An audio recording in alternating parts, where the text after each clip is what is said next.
vile nilifika na nyinyi mlitupokea hapa na furaha na vigelegele na kila kitu ya kukaribisha mgeni ambaye anapendwa. Kwa hivyo tuni asante sana watu wa Ugembo. Ya pili, mimi sasa ni party leader na deputy yangu ni Simba Arati.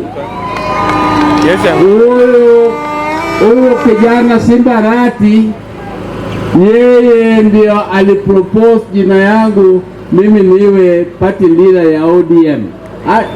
Hata mimi sikujua, kwa sababu ndugu yangu alikuwa amekufa, na siku hiyo nilikuwa airport Nairobi nikingojea mwili ikuje kutoka India, na nikaambiwa ati wewe umepitishwa kwa NEC ya ODM, ati wewe sasa ndio utashikilia, utakuwa ni party leader ya ODM. Mimi nikasema hii nini kiatu kubwa ya Raila nitaweza kuvaa kweli?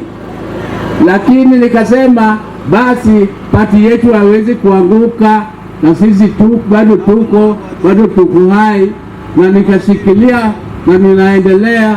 Na mimi nimekuja kuwauliza hapa kama nyinyi mnanipatia nguvu ya kuendelea mbele. Wangapi wamekubali niendelee? Niendelee au nisiendelee? Basi tutaendelea na program zote ambayo Raila ametuachia.